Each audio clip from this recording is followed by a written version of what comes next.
Hello বন্ধুরা, good evening.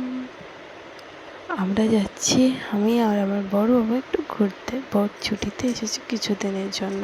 ঘুরতে না গেলে কি হয় বলো? তাই অনেক দিন পর বড় বাবুর সাথে একটু ঘুরতে বেরিয়েছি। এই জায়গাটা তোমরা সবাই জানো, মা প্যারাডাইস ওয়াটার পার্ক। এখানে অনেক কিছু রাইড করার আছে, কিন্তু আমরা অনেক লেট করে গিয়েছিলাম, হয়তো সামথিং 1টার দিকে। তাই আমরা বাকি রাইডগুলো করতে পারিনি। যেহেতু মা প্যারাডাইস আমাদের বাড়ি থেকে অনেক দূরে, তাই আমরা শুধু ওয়াটার পার্কে একটু এনজয় করে চলে এসেছি।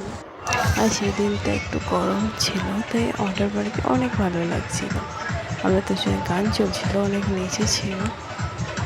আমি তোমাদেরকে এই ছোটো ছোটো একটু মিনি ব্লগ দেওয়ার চেষ্টা করবো। আমার একটু ভিডিও যদি তোমাদের ভালো লাগে তবে একটু লাইক কমেন্ট করে দেবে।